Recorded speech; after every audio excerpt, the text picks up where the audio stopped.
नमस्कार, मैं हूं दीपक चौरसिया और हमारे इस खास शो लाइव इलेक्शन स्पेशल में आपका स्वागत है। क्योंकि लाइव इलेक्शन स्पेशल में हम बात करते हैं बिहार के चुनाव की। हम बताते हैं कि पिछले 24 घंटों में बिहार में क्या क्या हुआ है और उस पर सियासी दल क्या सोचते हैं। हमारे साथ मेहमानों का एक पूरा पैनल होता है। आइए चलिए इसकी शुरुआत करते हैं। बिहार में पहले चरण के मतदान में बम्पर वोटिंग के बाद अब सियासी पारा अपने चरम पर है। आज पीएम मोदी, गृह मंत्री अमित शाह, सीएम योगी आदित्यनाथ और प्रियंका गांधी वाड्रा समेत कई नेताओं ने दूसरे चरण के लिए प्रचार किया। सबसे पहले बात पीएम मोदी की। पीएम मोदी ने आज बेतिया और सीतामढ़ी में रैली को संबोधित किया। पहले चरण में रिकॉर्ड वोटिंग पर पीएम मोदी ने कहा कि पहले चरण में महागठबंधन को 65 वोट का झटका लगा है। बिहार को कट्टा सरकार नहीं चाहिए। जंगलराज का परिवार बिहार का सबसे भ्रष्ट परिवार है। दिल्ली का नामदार देश का सबसे भ्रष्ट परिवार है। इन लोगों ने आपके साथ विश्वासघात किया है। पहले चरण में जंगल राज वालों को 65 वोल्ट का झटका लगा है।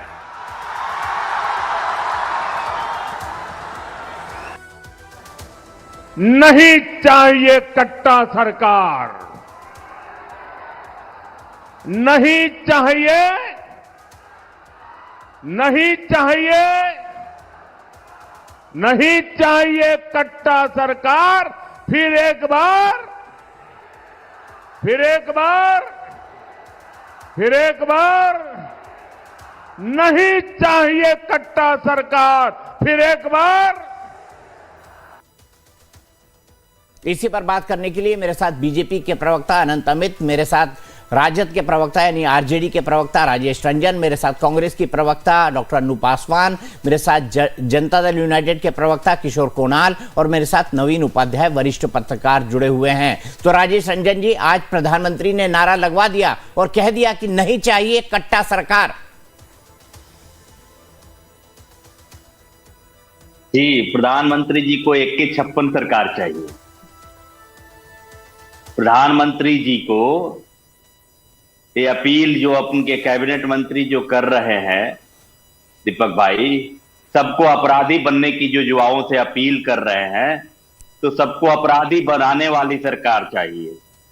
इनके डिप्टी सीएम जो हैं वो सारे युवाओं को, जो दलित, शोषित, वंचित समुदाय के जो लोग हैं, वर्ण मजदूर सारे लोग हैं, उनके छाती पे बुलडोजर चलाने वाली सरकार इनको चाहिए। ये जो प्रधानमंत्री जी हैं, बिहार में की जनता ना उन्हें सीरियसली लेना छोड़ दी है और बहुत पहले से। क्यों? क्योंकि ये जब भी आते हैं तो या तो कुछ जुमला बोलेंगे और नहीं तो झूठ बोल करके चले जाएंगे। और एक बार भी आप देखिएगा, जितनी बार भी आए होंगे, जन सरोकार की चीजों पे एक शब्द नहीं बोले होंगे।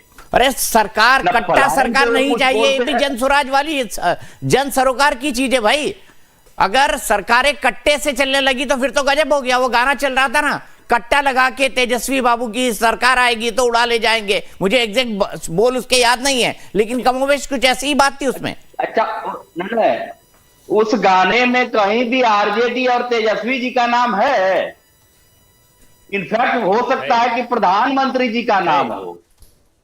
प्रधानमंत्री जी जो है, जो नीतीश बाबू पे कट्टा जो लकटपट्टी पे लगा करके और मैनिफेस्टो पे एक वर्ड नहीं बोलने दिए, एक साथ ऐसा कट्टा लगाए कि एक साथ रैली तक नहीं कर पा रहे हैं लोग, और दूसरे को बोल रहे हैं कट्टा। और जो लोग, बिहार की जनता इस बार और कुछ नहीं सुन रही है।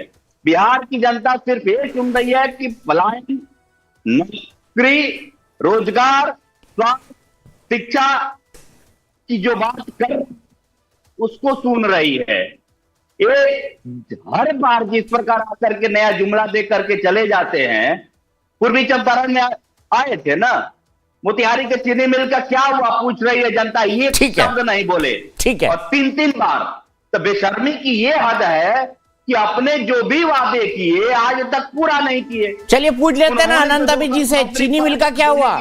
जवाब ले लेते हैं, एक शब्द उन्होंने बोला, जवाब ले लेते हैं। दीपक जी, राजेश रंजन जी जवाब ले लेते हैं अनंत अमित जी से। अब एक के ऊपर एक मत बोलिए, मैं सबको पूरा मौका देता हूं अपनी बात रखने का। राजेश रंजन जी रुक जाइए।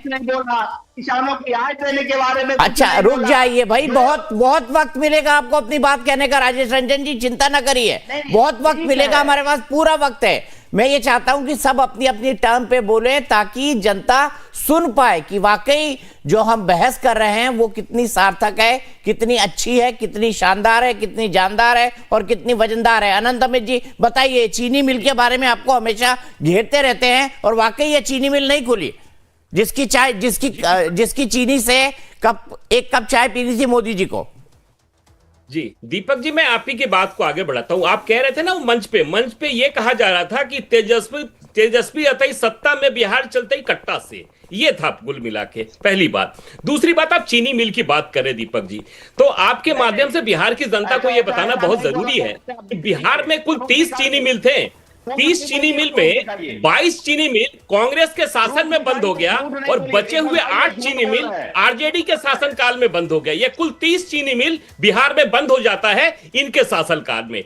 और हमारे शासन काल में ये कह रहे थे कि मोदी जी क्या कह रहे, मोदी जी कमाई, दवाई, पढ़ाई, ये सबकी बात मंचों से कर रहे हैं। और जिस तरीके से विगत 20 वर्षों में बिहार में हमारी शासन है, एनडीए की सरकार है, और एनडीए की सरकार ने 3 बहुत महत्वपूर्ण काम किए, इनको भी बता दे। ये हमारे आरजेडी के प्रवक्ता जो बेचैन भारत होके जो यहां बोल रहे हैं, तो पहले सुनने की भी क्षमता रखिए। वो आप बोल रहे थे तो सब लोग चुप बैठे थे।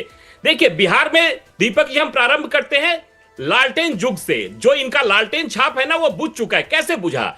बिहार में इनके शासनकाल में सिर्फ 17 लाख घरों में बिजली की रोशनी थी। आज दीपक जी 1,74,00,000 घरों में बिजली 24 घंटे मिल रही। ये हमारी सरकार की देन है। इनके शासनकाल में केवल 8,000 किलोमीटर बिहार में सड़कें थी। आज 1,74,00,000 किलोमीटर बिहार में सड़क, 1,74,000 किलोमीटर बिहार में सड़क है। ये हमारी सरकार की देन है। इनके शासनकाल में एक भी मेडिकल कॉलेज नहीं मिले। मेडिकल कॉलेज अगर खुले थे तो 2 अंग्रेजों के समय में और 2 कर्पूरी ठाकुर जी के समय में। हमारी शासन में 8 मेडिकल कॉलेज खुले और 7 बड़े अस्पताल हमारी सरकार ने खोला। और बहन बेटियों को जीविका के तहत हमने जो रोजी रोजगार का काम किया है, पूरे देश में बिहार ऐसा पहला प्रांत है दीपक जी जिसमें 35% नगर निकाय में आरक्षण देने का काम हमने किया। 50% महिलाओं को नौकरी देने का आरक्षण में काम हमने किया। आज बहन बेटियां जिस तरीके से नौकरी कर रही है, स्कूलों का व्यवस्था हमने किया। आज बहन बेटियां जिस तरीके से स्कूलों में साइकिल से जा रही है, ये पूरा बिहार देख रहे हैं। ये हमारी देन है। आरजेडी ने क्या किया, ये 3 बात बता दे। हमने 3 महत्वपूर्ण बात बता दी जो विकास के काम है, और विकास के मुद्दे पर हम चुनाव में लड़ रहे हैं। और पहले फेज में जो वोटिंग हुआ है, उस वोटिंग का आशीर्वाद जो हमें मिला है वो हमारे काम के बदौलत मिला है, विकास के बदौलत मिला है।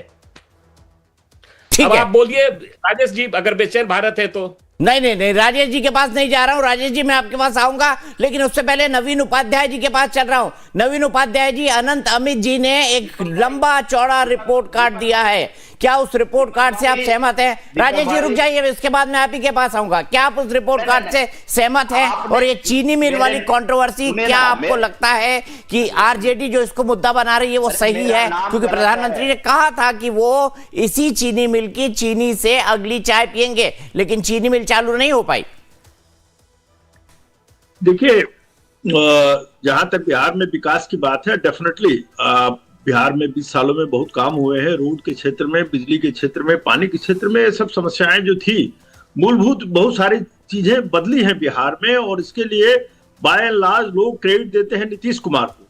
जहां तक महिलाओं का एम्पावरमेंट का सवाल है, वो नीतीश कुमार का व्यक्तिगत एजेंडा था और नीतीश कुमार ने इस मामले में बहुत अच्छे काम किए हैं। और आज के दिन में अगर ये इलेक्शन बिहार में, मेरा मानना है जो हो रहा है वो नीतीश कुमार की छवि पर हो रहा है, तो ये डेफिनेटली हम मानते हैं कि बिहार में बहुत क्षेत्रों में बहुत काम हुए हैं। लेकिन इसके साथ साथ ये भी मानना पड़ेगा कि जो जंगल राज की बात की जा रही है, तो आज के दिन में भी हम उस जंगल राज को भी देखे थे और उसके हम घोर विरोधी रहे हैं थ्रू आउट लालू यादव के पॉलिटिक्स के।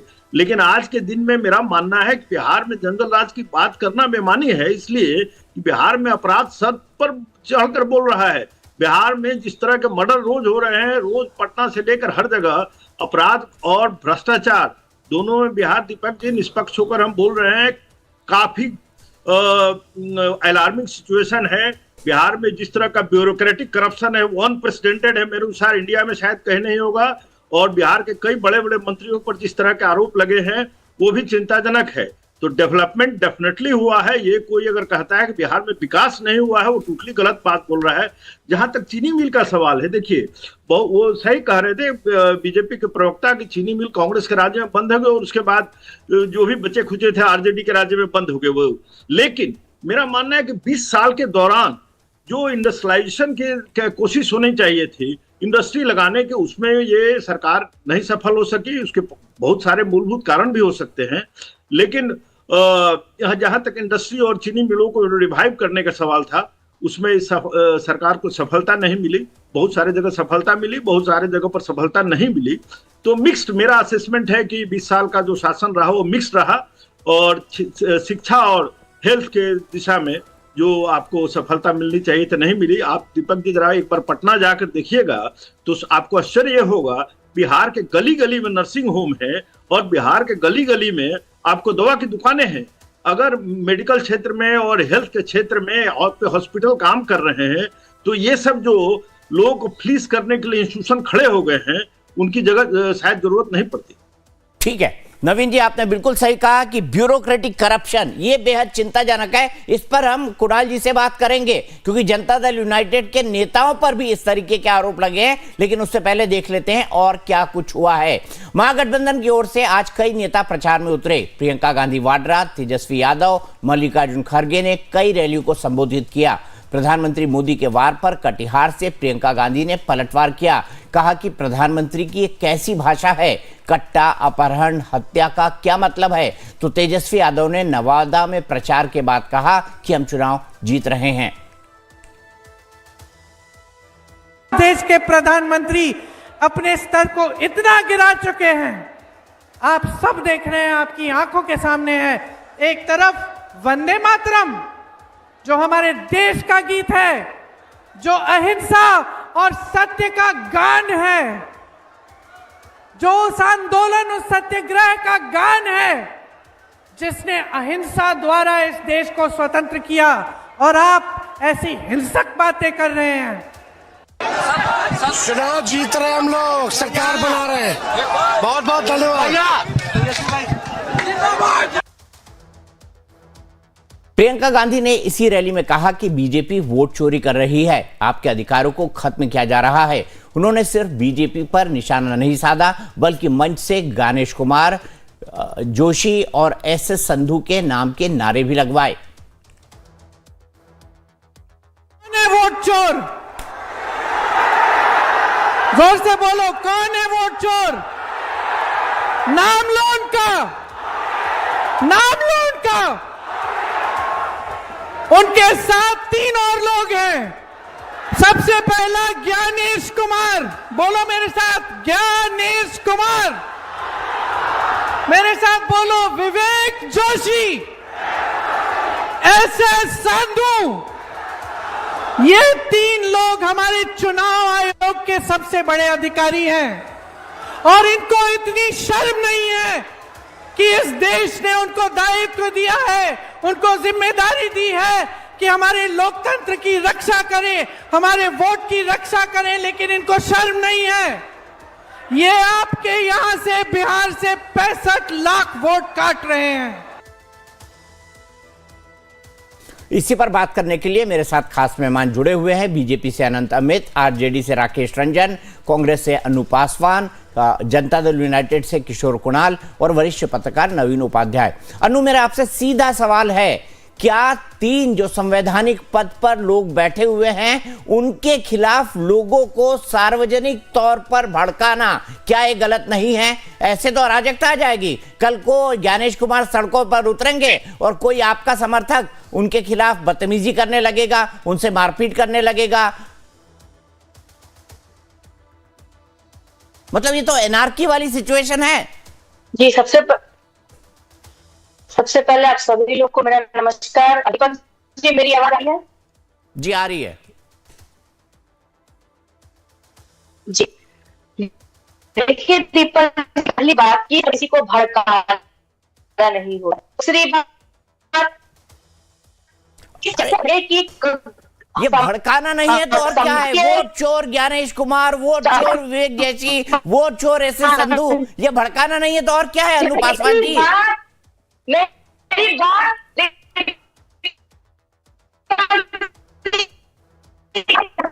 आपका कनेक्शन भी आपकी पार्टी की तरह ही है डॉक्टर अनु पासवान।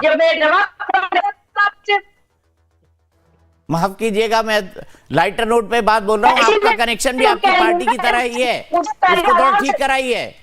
मुझे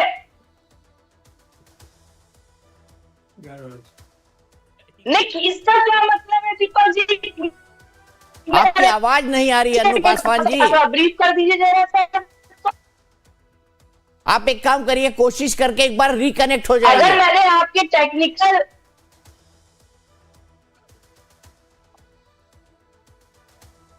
अनु पासवान जी को रिकनेक्ट करिए, कोई बात नहीं। किशोर कुणाल के पास चलते हैं। किशोर कुणाल जी, नवीन उपाध्याय जी ने एक बड़ी बात बोली।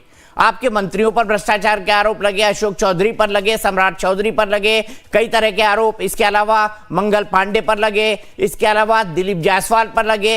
ये तमाम चीजें, आपको नहीं लगता कि एक ऐसे नेता नीतीश कुमार, जो कहा जाता है कि करप्शन से वो कोसों दूर है, उनकी नाक के नीचे ब्यूरोक्रेटिक करप्शन धड़ल्ले से चल रहा है, नेता धड़ल्ले से करप्शन कर रहे हैं, इसके ऊपर आप क्या कहेंगे? क्या ये आपका कमजोर कड़ी नहीं है?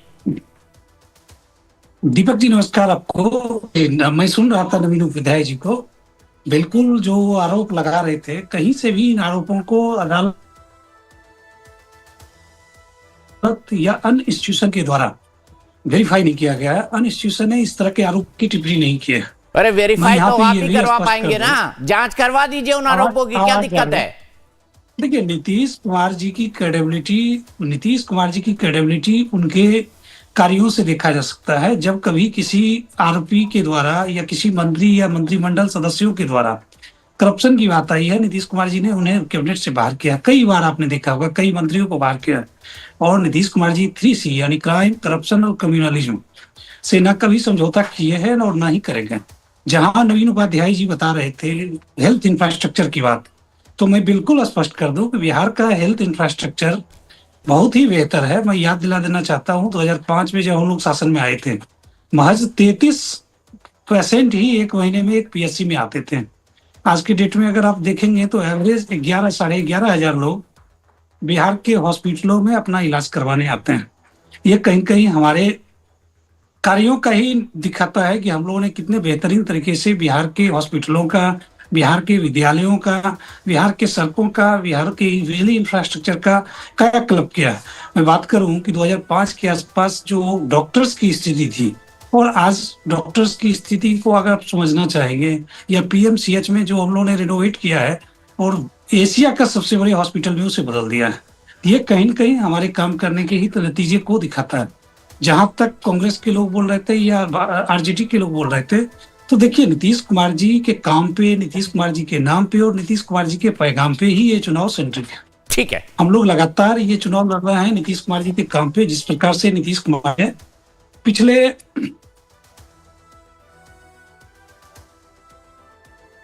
20 वर्षों में एक बीमार और बदहाल बिहार को एक बेहतरीन बिहार में बदला है। यह उसी का परिणाम है कि बिहार के लोग आज बढ़ चढ़कर वोटिंग में भाग ले रहे हैं और बम्पर वोटिंग के साथ बिहार में परसेंटेज बढ़ता जा रहा है। मैं कांग्रेस के अनु पासवान जी को बताना चाहता हूं कि जिस प्रकार हाइड्रोजन बम के नाम पे राहुल गांधी जी ने ठीक इलेक्शन के एक दिन पहले बिहार के लोगों को डराने का कोशिश किया, उसी का नतीजा था कि लोगों ने यहाँ पे रिएक्शन में अधिक वोटिंग किया और ये प्रो इनकम्बेंसी का नतीजा है। और देखेंगे, ठीक है। अनु पासवान जी वो यही कह रहे हैं कि ये वोट चोरी और जो हाइड्रोजन बम फूटा ना, इसने उल्टा काम किया है बिहार के अंदर, और ऐसे कई सारे चुनावी विश्लेषक और कह रहे हैं। लेकिन मेरा सवाल दूसरा था। मेरा सवाल ये था कि SS संधू का नाम लेकर जो कि चुनाव आयुक्त हैं, विवेक जोशी का नाम लेकर जो कि चुनाव आयुक्त हैं, ज्ञानेश कुमार का नाम लेकर जो कि मुख्य चुनाव आयुक्त हैं, मंच से नारे लगवाना और उनके खिलाफ लोगों को उकसाना जो संवैधानिक पद पर बैठे हैं, क्या किसी नेता को शोभा देता है? दीपक जी मेरी आवाज आ रही है? हाँ आ रही है, बोलिए आप। जी। आपके सारे प्रश्न मैं 1 बाय 1 करके आपको सारे प्रश्नों को उत्तर देना चाहूंगी, और मैं यही चाहूंगी कि इसमें मेरे पहले जवाब खत्म हो जाए, उसके बाद आप अपना दोबारा इस पे प्रश्न पूछिएगा। सबसे पहली बात ये है कि किसी को सच्चाई बताना कोई गुनाह तो है नहीं, जो जैसा करेगा उसकी सच्चाई को जनता को बतानी ही पड़ेगी। अब आप मुझसे ये कहेंगे कि ये तो भड़काना हुआ, कैसे कोई नाम ले सकता है? जब आप संवैधानिक पद पे बैठ के पक्षपात कर सकते हैं तो संविधान के ऊपर तो कोई भी नहीं है, चाहे वो चुनाव आयोग के कोई अधिकारी हो, चाहे कोई प्रधानमंत्री हो, चाहे मुख्यमंत्री हो, चाहे राष्ट्रपति जी हो, कोई भी तो संविधान के ऊपर नहीं है। हमको संविधान बताने की बात कर रहे हैं। चलिए मान लीजिए आप ये कह रहे हैं, आप मुझे जवाब दे दीजिए। SIR जो इन्होंने करवाने का काम किया था, और सबसे पहले तो इन्होंने कहा था सीमांचल क्षेत्र में सबसे ज्यादा घुसपैठ क्या घुसे पड़े। अब मुझे ये बता दे, बीजेपी के यहाँ प्रवक्ता है, JDU के प्रवक्ता है, भाई SIR होने के बाद सीमांचल में कितने घुसपैठिए मिले थे? जरा उसका आंकड़ा ये दे सकते हैं क्या? बता दें मुझे सीमांचल में कितने घुसपैठिए मिले थे। मैं उसका आंकड़ा देती हूँ कि सीमांचल में जो कुल संख्या जो थी आपत्तियों की, वो मात्र 106 थी, और उसमें से ये जरा मुझे ये बता सकते हैं कि कितने हिंदू थे, कितने मुसलमान थे? क्योंकि भाई इशारा तो इनका यही था कि बांग्लादेशी मुसलमान घुस के बैठे हैं सीमांचल में, जिनको हमको चुन चुन के निकालना है। भाई ये ध्रुवीकरण का काम कर रहे थे चुनाव के बाद, लोगों को बार बार हिंदू मुस्लिम का डर दिखा रहे थे। अब मैं बताती हूँ कि सीमांचल में घुसपैठिए कर कितने निकले थे। सबसे पहले जिसमें थे हिंदू में 25 और मुसलमान में 15। अब आप मुझे ये बताइए, SIR कराने के बहाने इन्होंने क्या किया? लोगों को ध्रुवीकरण करने का काम किया, सीमांचल के नाम पे लोगों को डराने का काम किया कि भाई साहब बांग्लादेश आपके सीमांचल क्षेत्र में बिहार में घुसपैठिए घुसे पड़े हैं। और मुझे एक सवाल का जवाब देना ये भी दीजिए, SIR कराने का क्या ये चुनाव आयोग का काम क्या लोगों को नागरिकता सौंपना है कि कौन भारत का वासी है, कौन भारत का वासी नहीं है? ठीक है, अनंत अमित जी से जवाब ले लेते हैं। एक मिनट, क्या SIR का काम सिर्फ और सिर्फ ये है कि नाम और पता और उम्र के हिसाब से लोगों की वोटर ID सही है या नहीं है? मगर इन्होंने क्या किया? लोगों को अंदर डराने का काम किया। अगर व्यक्ति के ऊपर इस तरीके से आरोप लगा रहे हैं तो इस देश में देखा है कि इस देश में अगर वोट चोरी की है तो अनुज जी बीच में नहीं, प्लीज अनुज जी बीच में नहीं। अनंत अमित जी अपनी बात कह रहे हैं। जो मुख्य चुनाव आयुक्त और चुनाव आयुक्तों को जो धमकी दी गई है, अनंत अमित जी आप क्या कहेंगे उस पर?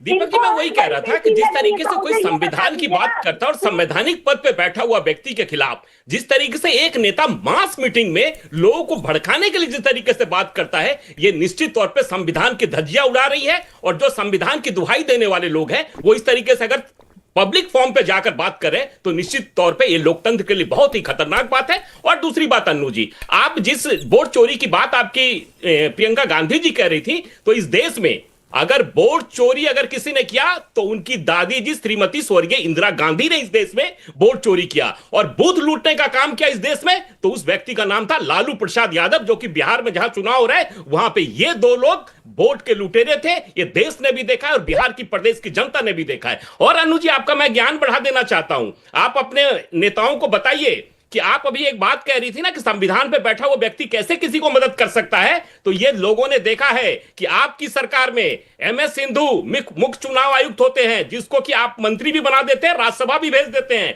TN शेषन मुख्य चुनाव आयुक्त होते हैं, उनको आप कांग्रेस के टिकट पर लालकृष्ण आडवाणी जी के खिलाफ चुनाव लड़वा देते हैं। ये देश की जनता ने देखा है। लेकिन भारतीय जनता पार्टी के ऊपर एक प्रमाण आप ऐसा नहीं बता सकते हैं कि कोई मुख्य चुनाव आयुक्त हमारी पार्टी में हो और हमने उसको किसी पद पर बैठाया हो। यह पहली बात। बार बार जिस तरीके से आपके नेता लगातार SIR को लेकर आप बात कर रही हैं, तो SIR अनु जी 2002-3 में बिहार में हुए थे, उस समय आपकी सरकार थी और श्रीमती राबड़ी देवी जी मुख्यमंत्री होती है। और राबड़ी देवी जी का यह बयान है, आप देख लीजिएगा, उन्होंने कहा था कि बिहार में बहुत घुसपैठिया आ गई बा, एकनी के छटनी कैला बहुत जरूरी बा। और इससे पहले भी SIR हुए हैं और आपके शासनकाल में ये चौथी बार हिंदुस्तान में SIR हो रहा है। और SIR निश्चित तौर पे वोट की शुद्धिकरण करने का काम चुनाव आयोग का है। ये चुनाव आयोग नहीं करेगा। चुनाव आयोग क्या करेगा? हनुमान चालीसा पढ़ेगा क्या? ठीक है, चुनाव आयोग का काम ही इस तरह के काम को करना, और चुनाव आयोग अपने कार्यों को कर रहा है। ठीक है, नवीन उपाध्याय जी मैं आपसे जानना चाहूंगा, प्रियंका गांधी ने जिस तरह की धमकी ही कहूंगा मैं इसको, एक तरह से धमकी ही है, आप किसी का नाम बुलवा रहे हैं और उसके लिए कह रहे हैं कि आदमी चोर है, तो एक तरह की धमकी है और सार्वजनिक मंच से आप कैसे देखते हैं इसको? ये अनप्रेसिडेंटेड है, ऐसी बातें बहुत कम सुनी जाती है मंचों से और चुनावी मंचों से।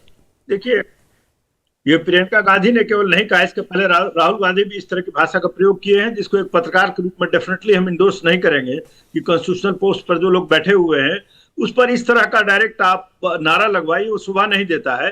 लेकिन उसके साथ साथ एक और बात यह है कि जिस तरह के सीरियस आरोप लगाए गए हैं इलेक्शन कमीशन पर, उसका भी उनको स्पष्टीकरण देना चाहिए था। वो 3 दिनों से वो मीडिया के थ्रू इलेक्शन कमीशन अपनी लड़ाई लड़ रहा है। हम उस दिन भी आपके प्रोग्राम में हमने कहा था कि 2 मिनट का सवाल है, इलेक्शन कमीशन सामने आकर इस बात को बोल दे कि 22 लोगों का वोट कार्ड नहीं बना है ब्राजीलियन मॉडल का फोटो का इस्तेमाल करके, और 223 लोग एक ही नाम और एक ही फोटो के पर रजिस्टर्ड नहीं है, मैटर खत्म हो जाए। लेकिन मेरा मानना है कि इलेक्शन कमीशन को सामने आकर इस बात को बोलना चाहिए, डिनाई करना चाहिए, और नहीं तो एडमिट करना चाहिए कि इसमें सच्चाई है।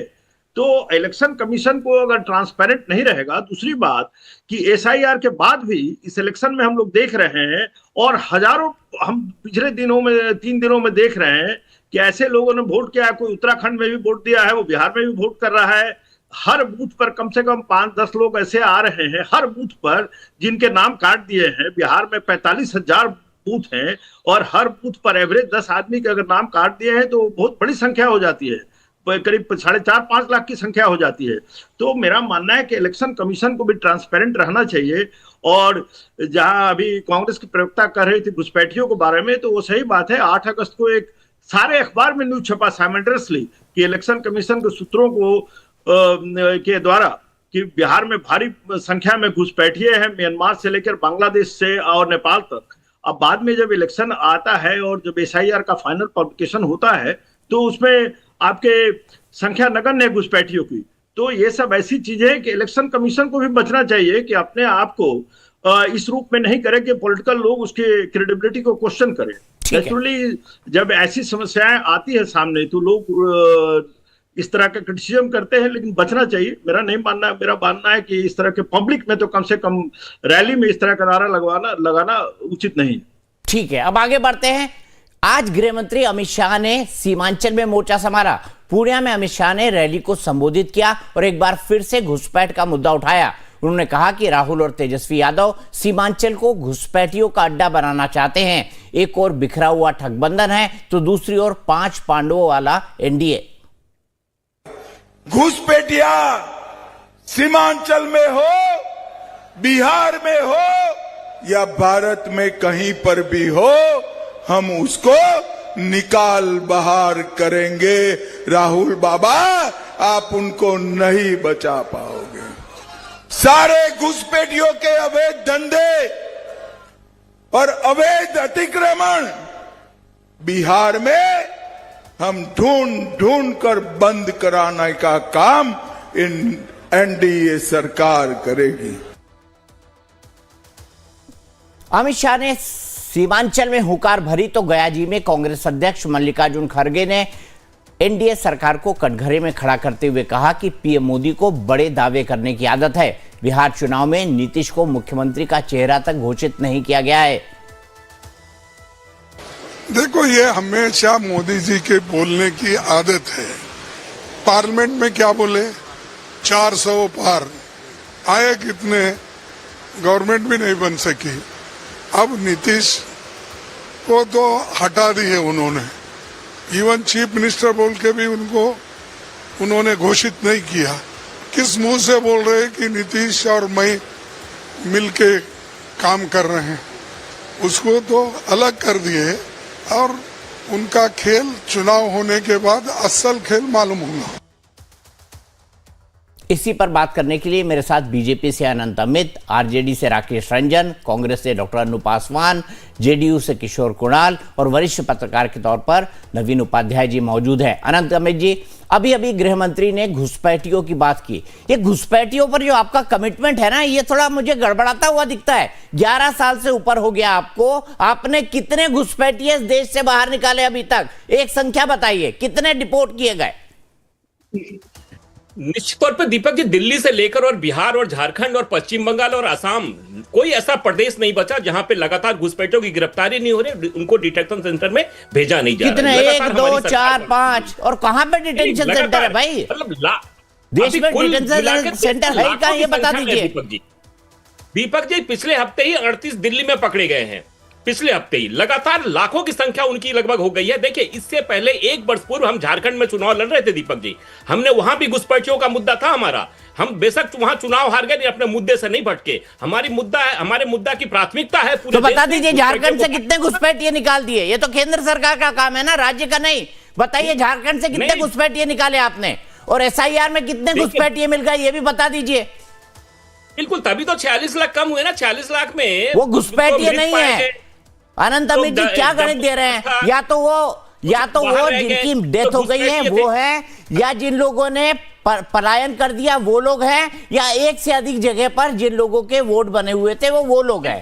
ये 3 कैटेगरी है, इसमें घुसपैठियों की कोई कैटेगरी नहीं है। 65 लाख में कोई घुसपैठिया नहीं है, मैं आपको दुरुस्त कर दूं। अगर दीपक जी घुसपैठियों का अगर समस्या नहीं होता तो इंडी गठबंधन को इतनी दिक्कत क्यों हो रही है? हम तो कह रहे हैं घुसपैठिया। आप कहां भाग रहे हैं भाई? आप कहां भाग रहे हैं? मैं ये पूछ रहा हूं कि एसआईआर ने कितने घुसपैठिए पकड़े, जो आप कह रहे हैं ना लगातार हम घुसपैठियों को पकड़ने के लिए घुसपैठ, बताइए मुझे कितने घुसपैठिए पकड़े एसआईआर ने? जी, इंडी गठबंधन को दिक्कत अरे इंडी गठबंधन ही अपनी बात करिए ना जनाब।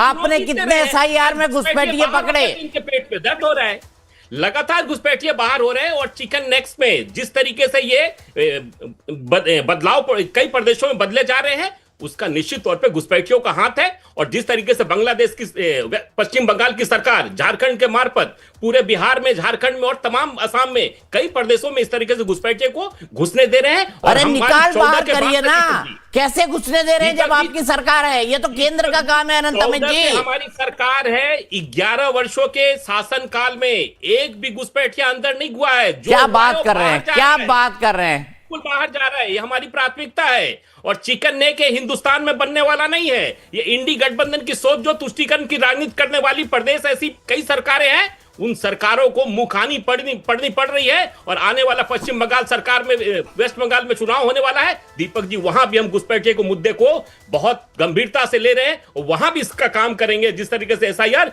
पूरे देश में होने जा रहा है, तो आज पश्चिम बंगाल में दिक्कत क्यों हो रही है? निश्चित तौर पर घुसपैठियों के सहारे ही तो चुनाव जीत रहे थे। चलिए राजेश रंजन जी के पास चलते हैं। राजेश रंजन जी, क्या घुसपैठिए पकड़ पाए एसआईआर के बाद? ये दीपक भाई, पहले तो मेरा नाम डॉक्टर राकेश रंजन है। माफ कीजिएगा, राकेश रंजन, माफ कीजिएगा जी। और जवाब देने से पहले 2 चीज क्लियरिफाई कर दो कि ये जो घुसपैठिए का जो मामला है, ये सिर्फ और सिर्फ इनका नैरेटिव बनाने में, पूरे 11 साल में मात्र 3000 घुसपैठिए लोग बाहर निकाल पाए हैं। किरण रिजिजू जी का बयान था पार्लियामेंट में कि मीन्स पूरे देश में 2 करोड़ से ज्यादा घुसपैठिए हैं। ये कह रहे हैं कि लाखों में है। तो इनकी जो है ना, कभी प्रधानमंत्री कुछ और बोलते हैं, गृह मंत्री कुछ और बोलते हैं, और मंत्री कुछ और बोलते हैं, प्रवक्ता कुछ और बोलते हैं। तो जब इन लोगों को झूठ ही बोलना है तो कुछ भी बोल सकते हैं। बिहार की जनता को, इनको तो शर्म आनी चाहिए, और इसलिए आनी चाहिए कि जो 65 लाख नाम कटे हैं उसको एक घुसपैठिए बता रहे हैं। बिहार की जनता को एक घुसपैठिए बता रहे हैं। और बिहार की जनता जो है ना, जो गुजराती जो आकर के यहाँ पे घुसपैठ किए हुए हैं, उनको घुसपैठिया बता रही है। और अभी कुणाल भाई हमारे बोल रहे थे कि 0 टॉलरेंस है नीतीश जी की मीन्स करप्शन पे। अरे 71,000 करोड़ रुपए की घोटाले कर करके बैठे हैं विभिन्न मंत्री आपके मंत्रालयों में, और कोई एक्शन नहीं होता है। अभी जो है आपके ही एनडीए के आर.के. सिंह जी का आरोप है पूरा कि 62,000 करोड़ से ज्यादा का बिजली घोटाला आप लोग किए हुए हैं, डिग्री घोटाला किए हैं, बिजली घोटाला किए हैं, कमीशन खोरी जो कर रहे हैं, और इतने बड़े बड़े जो घोटाले कर रहे हैं, उसके बाद कह रहे हैं कि 0 टॉलरेंस। मतलब शर्म भी नहीं आती ऐसी बातों को कहते हुए। अशोक चौधरी हो, सम्राट चौधरी हो, चाहे जितने भी नेता हैं, अभी आपके ललन सिंह जी खड़ा होकर के सबको अपराधी बनने के लिए अपील कर रहे हैं। क्या एक्शन हुआ? अभी डिप्टी सीएम जो है, चारे शोषित वंचित समुदाय के जो लोग हैं, गरीब मजदूर जो लोग हैं, जो इनको वोट देना नहीं चाहते हैं, उनकी छाती पर बुलडोजर चलाना चाहते हैं, उन पे क्या एक्शन हुआ? ये सत्ता का जो है ये मिसयूज कर रहे हैं। और रही बात वोट चोरी की, वोट चोरी का, अरे लालू जी से पहले तो आप लोग खड़े होकर के यही सामांती लोग वोट तक नहीं डालने देते थे और पढ़ने लिखने तक नहीं देते थे, स्कूलों में जाने नहीं देते थे और खड़ा हो जाते थे अपने घर पे बैठ करके और सड़कों पे बैठ करके, किसी को स्कूल तक नहीं जाने देते थे और वोट डाल आते थे। अभी वो सब छोड़िए, इस बार एफआईआर के नाम पे इन लोगों को जिस पे शक है कि ये वोट जो है हमें नहीं मिलेगा, उसका नाम काट दिए हैं। कई जगह बूथों तक पब्लिक को जाने नहीं दे रहे हैं। तो वोट चोर जो है, इसीलिए बिहार में जनता है ना, हर कोई बच्चा बोल रहा है वोट चोर और गद्दी चोर। और दीपक भाई एक और बात आपके लिए, same thing happen with Kunal Kishore. Kunal ji को काफी नेटवर्क खराब था, काफी जो है अन्नू जी का भी नेटवर्क खराब हुआ और आपने एक कमेंट किया कि आपकी पार्टी की तरह आपका नेटवर्क है। अरे मैंने बोला लाइटर नोट पे कर रहा हूँ भाई, मजाक के लिए कर रहा हूँ। राकेश रंजन जी, मजाक के लिए करा था, मैंने बोली थी ये बात, आप कहाँ दिल पे लगा बैठे? एकदम सुनिए ना, प्रधानमंत्री जी अदानी का ब्रांड एम्बेसडर बन करके जियो धन धनाधन जो कर रहे थे, तो यदि नेटवर्क खराब है तो उसके लिए जिम्मेदार जो है सरकार है। तो निकम्मी सरकार से आप नहीं सवाल करेंगे। चलिए निकम्मी सरकार से ही सवाल कर लेते हैं भाई। किशोर कुणाल जी, आपका भी नेटवर्क खराब था। अब रुक जाइए राकेश जी, रुक जाइए, आपको पर्याप्त मौका दिया गया अपनी बात रखने के लिए। राकेश जी रुक जाइए, किशोर कुणाल को जोड़ना चाहते हैं। किशोर, मेरा सवाल है, करप्शन के मुद्दे पर आप भले से बोल दें जीरो टॉलरेंस है, लेकिन बिहार के अंदर क्या हो रहा है ये सब लोग जानते हैं, आप भी जानते हैं।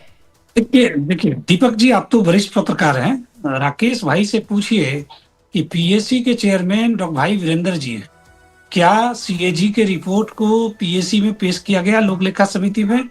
और अगर किया गया है तो क्या पीएससी ने कहा है कि ये करप्शन है?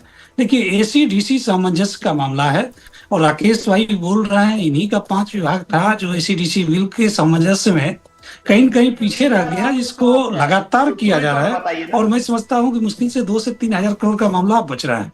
तो बिल्कुल स्पष्ट है ये लोग डाइल्यूट करना जानते हैं। अब देखिए एक टेक्निकल एरर है, नेट का डिस्कनेक्ट होना या नेट का डिस्टर्ब होना, उसको ये इंस्टीट्यूशनल प्रॉब्लम में कन्वर्ट कर रहे हैं कि सरकार है, अडानी है, ये है, वो है। यही आरजेडी का वैसे नेटवर्क अडानी का नहीं है राकेश रंजन जी, अंबानी का है, ये भी बता दूं आपको। तिल को नाम भी गलत ले रहे हैं। ये जरूरी नहीं है कि मैं जिस नेटवर्क को यूज कर रहा हूँ वो अडानी या अंबानी का ही है, वो बीएसएनएल का भी हो सकता है। प्रधानमंत्री जी, मैं राकेश भाई सुन लीजिए, मैं आपको सुन रहा था, सुनिए ना।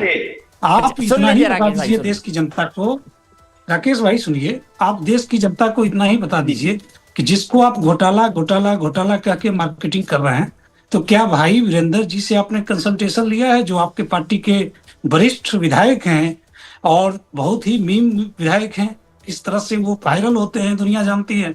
तो आप बताएं कि क्या भाई वीरेंद्र जी ने स्पष्ट किया है कि 71,000 करोड़ का एसीडीसी सामंजस्य का मामला घोटाला है? तो बिल्कुल देखिए, ये लोग आरजेडी स्कूल ऑफ पॉलिटिक्स में यही ट्रेनिंग दिया जाता है कि कैसे झूठ को बार बार इतना बार झूठ बोलो कि झूठ भी सच में कन्वर्ट होने लगे। दूसरी बात, घुसपैठ पे लंबी बात हो रही थी, बिहार को लेके बात हो रही है। मैं स्पष्ट कर दूं कि बिहार में निश्चित तौर पे घुसपैठ एक बहुत बड़ा मुद्दा है। ये मुद्दा सिर्फ भारत का नहीं है बल्कि विदेश का भी है। अमेरिका के भी लोगों को अलग अलग तरीके से डिपोर्ट किया जा रहा है, अवैध लोगों को आइडेंटिफाई करके डिपोर्ट किया जा रहा है। हमारे देश में भी इस तरह की घटनाएं हो रही है।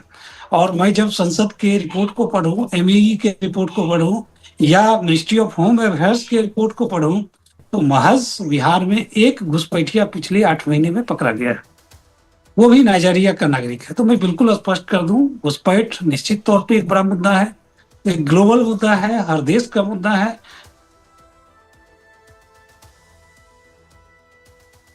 नेतृत्व में जो होम मिनिस्टर हमारे गृह मंत्री नीतीश कुमार जी हैं, उनके नेतृत्व में यहाँ का प्रशासन दुरुस्त है और यहाँ के प्रशासन ने कभी भी घुसपैठ को बढ़ावा नहीं दिया है।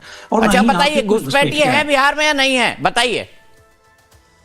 नहीं, बिल्कुल नहीं है। बिहार में कहाँ है घुसपैठिया? देखिए अनंत अमित जी, ये कह रहे हैं कि घुसपैठी है नहीं, आप कह रहे हैं घुसपैठी है बिहार में।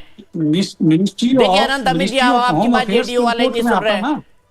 वो कह रहे हैं घुसपैठी है ही नहीं बिहार के अंदर, आप घुसपैठी चिल्ला रहे हैं। आप अनावश्यक रूप से अनु पासवान जी की पार्टी पर और आरजेडी पर आरोप लगा रहे हैं कि ये घुसपैठियों के संरक्षक है, जबकि आपकी सहयोगी पार्टी कह रही है कि घुसपैठी तो है ही नहीं बिहार में।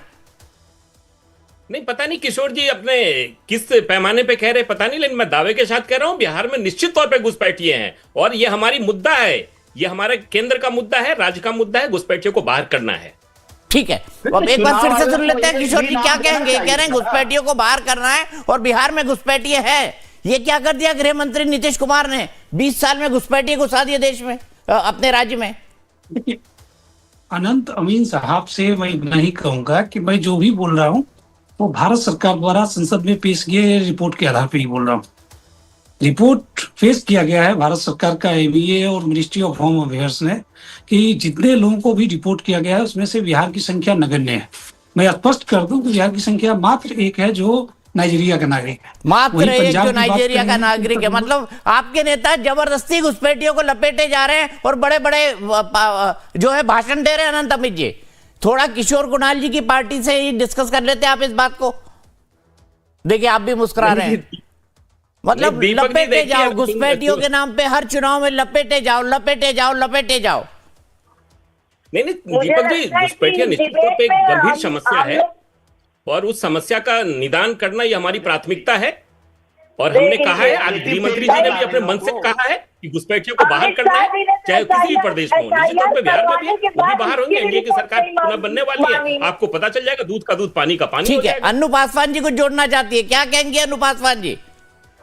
देखिए, मैं तो यही कह रही हूँ दीपक जी कि अमित शाह जी ने तो खुद एसआईआर की रिपोर्ट को ही नहीं मानी। एसआईआर की रिपोर्ट में स्पष्ट कर दिया कि भाई बीएस हिमाचल में तो घुसपैठी है ही नहीं, और इन्होंने एसआईआर के माध्यम से जो वहाँ के गरीब तबके, शोषित तबके, महिलाओं का जो वोट काट दिया, उसकी बात ये लोग करेंगे नहीं। और सबसे बड़ी बात है, डिबेट में बैठ के खुद बीजेपी के प्रवक्ता उस 65 लाख वोटर्स को ही घुसपैठिया घोषित कर रहे हैं। तो ये लोग खुद में ही अपने समझ नहीं पा रहे हैं कि हमें करना क्या है। अमित शाह जी खुद ही करो। और सबसे बड़ी बात है, चलिए एक सेकंड के लिए तो मान लो कि ये लोग कह रहे हैं भैया घुसपैठिया घुसे कैसे घुसे? अमित शाह जी रहते हो तो गृह मंत्री है वो तो, और सरकार केंद्र में आपकी है। इतने बड़ी संख्या में जो आज बीजेपी प्रवक्ता जी घोषणा कर रहे हैं कि नहीं घुसपैठिया है भाई, इतनी बड़ी संख्या में घुसपैठिया है, घुसे कैसे? किसलिए आप लोग बैठे हैं सरकार में कि घुसपैठिया हमारे भारत में यहाँ से हमारे लोगों को परेशान करो, और आप लोग एसआईआर के माध्यम से घुसपैठिया ढूंढने के फिर झूठा प्रकरण करने के माध्यम से जो वहाँ के नागरिक है उनका वोट करेंगे। चलिए अब मैं आपको बताती हूँ कि एसआईआर के माध्यम से आपने किनका वोट काटा है, उसको आप समझ लीजिएगा। एसआईआर के माध्यम से इन्होंने 0.4 करोड़ जो वहाँ के नागरिक थे उन लोगों का इन लोगों ने वोट काट डाला। दूसरी चीज, जिसमें से सबसे ज्यादा स्त्रियां थी, जिनको कुल हिस्सा था 47.7%, मगर उन्हीं का वोट काटने के बाद उन महिलाओं का वोट क्या था, बचा सिर्फ 47.2%। और उसमें उन्होंने क्या किया, उसमें से भाई विधानसभाओं में से 60% ज्यादा औरतें थी जिनका वोट इन्होंने काट दिया। अब मुझे ये बताइए बीजेपी प्रवक्ता जी, क्या भाई ये सब घुसपैठिया थी क्या जो दूसरे देश से, बांग्लादेश से आके बैठ गई थी बिहार में? तो अगर बैठी तो भाई बिहार में नीतीश कुमार जी 20 साल से क्या कर रहे थे? क्या वो सिर्फ और सिर्फ अडानी जी को 1 रुपए में जमीन देने के लिए वहाँ बैठे थे क्या? पीएम मित्र पार्क तो आप लोग बिहार को दिला नहीं पाए, जबकि खुद वहाँ आप ही के टेक्सटाइल मंत्री जो खुद बिहार के हैं, जो बीजेपी के टेक्सटाइल मंत्री है, वही से बिहार को पीएम मित्र पार्क तो आपको दिला नहीं पाए। आज भी बिहार की 64% आबादी गरीबी रेखा के नीचे गिर गई, 6,000 तक रुपए कमाती है। आप लोग आंकड़े की बात किया करिए, मुद्दे की बात यही है। और जो ये वोटर को ये लगातार ये वोटिंग हो रही है ना, ये सिर्फ और सिर्फ बदलाव के लिए हो रही है। और बिहार की जनता के अंदर इतना रोष है एनडीए सरकार को लेके, और आज अमित शाह जी खुद खड़े होकर मंचों से झूठ बोल रहे हैं। आज भी वो कह रहे हैं ठीक है, यही रुकते हैं डॉक्टर अनु पासवान, यही रुकते हैं। आपने प्रभावशाली ढंग से अपनी बात कही है। अब मैं आगे बढ़ता हूं, खबरों के सिलसिले को और आगे बढ़ाते हैं। बिहार विधानसभा के लिए 11 नवंबर को दूसरे चरण का मतदान होना है। महागठबंधन ने तेजस्वी यादव को अपना सीएम उम्मीदवार घोषित किया है। 9 नवंबर यानी कल तेजस्वी यादव अपना 36वां जन्मदिन मनाएंगे। एक तरफ तेजस्वी यादव बार बार महागठबंधन की जीत का दावा कर रहे हैं, दूसरी तरफ पटना में तेजस्वी यादव के पोस्टर लग गए हैं। इन पोस्टरों में तेजस्वी को सबसे युवा मुख्यमंत्री बताया गया है। दूसरे चरण का मतदान 11 नवंबर को होगा और कल शाम जो है प्रचार प्रसार थम जाएगा, लेकिन आरजेडी दफ्तर के बाहर एक पोस्टर लगाया गया है। हालांकि कल तेजस्वी यादव का जन्मदिन है और जन्मदिन से पहले जो है आज 8 नवंबर है, उनकी पोस्टर लगाई गई है, हैप्पी बर्थडे 9 नवंबर 2025। लेकिन सबसे दिलचस्प बात यह है कि तेजस्वी यादव के साथ साथ उनके माता पिता लालू प्रसाद यादव, राबड़ी देवी की तस्वीर है इसमें। भारत वर्ष के होने के वाले सबसे युवा, भारतवर्ष यानी पूरे भारत में सबसे युवा मुख्यमंत्री का जन्मदिन को हार्दिक बधाई, यानी मुख्यमंत्री तेजस्वी यादव को बताया गया है। और एक दूसरी तस्वीर भी बगल में लगाया गया है, जन्मदिन का उपहार। ये देखिए सीएम ऑफ बिहार, तेजस्वी जी को सीएम ऑफ बिहार ये घोषित किया गया है। और गरीबों, महिलाओं, अति पिछड़ाओं, अल्पसंख्यकों एवं दलितों को आर्थिक न्याय दिलाने की कृति संकल्पित तेजस्वी जी को सीएम ऑफ बिहार यानी तेजस्वी यादव को सीएम ऑफ बिहार बताया गया है। 11 नवंबर को दूसरे चरण की मतदान होनी है। कल 9 नवंबर को प्रचार प्रसार थम जाएगा। कल तेजस्वी यादव का जन्मदिन है। जन्मदिन से पहले जो है तेजस्वी यादव को सीएम ऑफ बिहार बताया गया है। देश के सबसे युवा मुख्यमंत्री को बधाई दी गई है और लगातार तेजस्वी यादव जो है चुनावी प्रचार प्रसार कर रहे हैं। पटना से लाइव टाइम्स के लिए मैं सदन सिंह। तो सीधे चलते हैं हमारे तमाम मेहमानों के पास। राकेश रंजन जी के पास चलता हूं, आरजेडी के नेता हैं। राकेश जी बताइए, सबसे पहले मैं आपसे यह जानना चाहूंगा कि जनता कुर्सी दे ना दे, कार्यकर्ताओं ने जरूर कुर्सी भेंट कर दी है पोस्टर में तेजस्वी यादव की, वो भी सीएम की। नहीं दीपक भाई, इस बात के लिए निश्चिंत रहिए, इस बार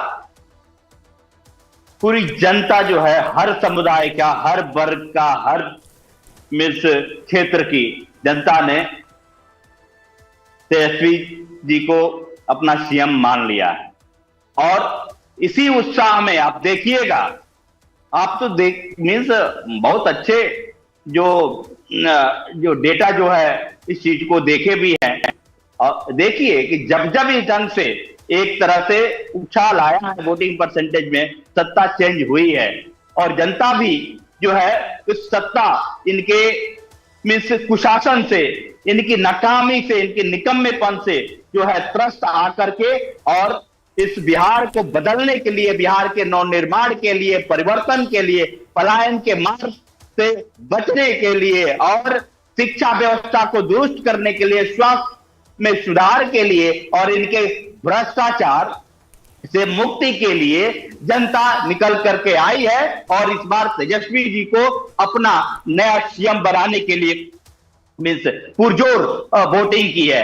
मीन्स आप देखेंगे ना, जो पुलिस, पॉलिटिशियन और क्रिमिनल्स का जो गठजोड़ से ये जो crime means corruption, commission, communism का ये लोग सरकार जो बना लिए हैं, बिना कमीशन का तो एक ब्लॉक में कास्ट सर्टिफिकेट नहीं बन रहा है, एक बर्थ सर्टिफिकेट नहीं बन रहा है।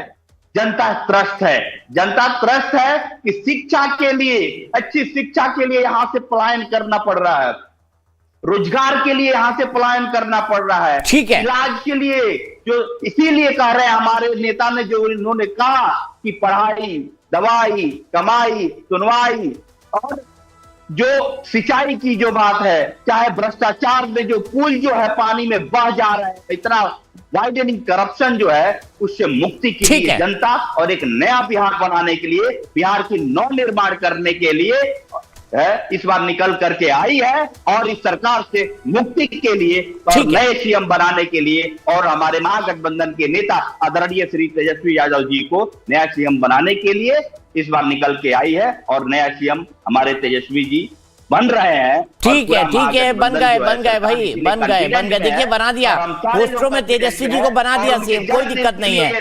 जनता भी बना दे, बहुत अच्छी बात है, क्योंकि जनता जनार्दन होती है। राकेश जी थोड़ा ब्रेक लगाइए ना अपनी बात को। जनता जनार्दन होती है, जिसको भी जिताए, जैसे भी जिताए, लोकतंत्र को अंततः जीतना चाहिए, मेरा ये मानना है। लेकिन नवीन उपाध्याय जी, अभी राकेश रंजन जी ने एक बात की है, उनका ये कहना है कि बम्पर वोटिंग, इसका मतलब ये है कि सत्ता का परिवर्तन हो रहा है और इसी को अपनी जीत का आधार बता रहे हैं।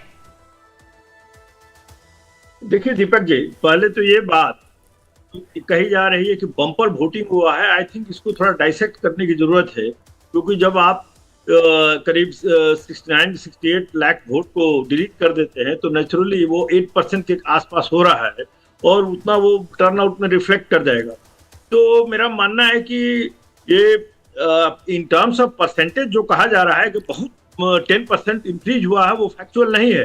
एब्सोल्यूट टर्म्स में अगर देखिएगा कि वोटर टर्नआउट को लेकर, तो उसमें डेफिनेटली 15 से 20 लाख 15 लाख के आसपास फर्स्ट फेज में अधिक वोटिंग हुई है। तो ऐसा हम नहीं मानते हैं कि बहुत मैसिव टर्नआउट हुआ है, जो कि अनप्रेसिडेंटेड है। न एक चीज जो जरूर देखा गया है कि महिलाओं, यूथ एंड ये माइग्रेंट वर्कर्स, जो आपके पलायन करके वर्कर्स जो थे, जो रुक गए थे छठ के बाद, उनकी वोटों की संख्या में नेचुरली काफी वृद्धि रही है। अब वो किस साइड वो वोट उन लोगों ने किया है, यहाँ बैठ के कहना बहुत डिफिकल्ट है। लेकिन मेरा जो अभी असेसमेंट है, ये इलेक्शन जो है ये काफी वेल कंटेस्टेड इलेक्शन है। और एक चीज जरूर हम कहेंगे कि देखिए, नीतीश कुमार की पार्टी जेडीयू का प्रदर्शन जो है, ये पिछले बार से डेफिनेटली इस बार इंप्रूव करेगा, डेफिनेटली। और जहां तक इंडिया का सवाल है, और बीजेपी का प्रदर्शन जो है वो पिछले से घट सकता है, क्योंकि जो ट्रेडिशनल स्ट्रॉन्ग होल्ड है बीजेपी को, जिसको हम इतने दिनों से देख रहे हैं, हम लोग ग्रो अप किए हैं देखते हुए, पटना साहब से लेकर पटना सेंट्रल का सीट, दीघा का सीट, चाहे दानापुर को, ये सब कंटेस्ट कभी नहीं हुआ करते थे। आप वहां पर किसी को भी खड़ा कर देते। पटना सेंट्रल में जैसे कुमार का जो सीट है, सुशील मोदी कितने सालों से लड़ रहे थे, उसके बाद वो हटे तो अरुण कुमार सिन्हा आए, ये कभी कंटेस्ट नहीं हुआ करता था। इस बार सीरियस कंटेस्ट ये सब पटना जिले के जो अर्बन क्षेत्र की सीटें हैं उस पर दिखाई दे रही है। तो ये एक इंडिकेटिव है कि जन स्वराज ने काफी डेंट किया है अर्बन वोटर्स बीजेपी के। तो जेडीयू का प्रदर्शन मेरा मानना है कि रिलेटिवली बहुत अच्छा रहेगा, लेकिन बीजेपी के बारे में I will keep my finger cross. यही मेरा असेसमेंट है फर्स्ट पेज का। और वोटर टर्नआउट को बहुत बड़ा फैक्टर नहीं दिखाई दे रहा है, क्योंकि 8% वोटर्स टर्नआउट जो है वो बढ़ गया है आपके डिलीशन ऑफ वोटर्स के कारण। ठीक है, बहुत बहुत शुक्रिया आप तमाम लोगों का हमसे जुड़ने के लिए, हमसे बात करने के लिए और अपना थॉट शेयर करने के लिए। अन्नू जी, राकेश जी, कुणाल साहब और नवीन भाई, आप तमाम लोगों का। तो हमारी इस खास पेशकश में फिलहाल के लिए इतना ही। आज सैटरडे है, रात 8 बजे खबर ठोक के नहीं है, तो अगली मुलाकात कल होगी रात में 8 बजे आपसे पॉइंट ब्लैंक में।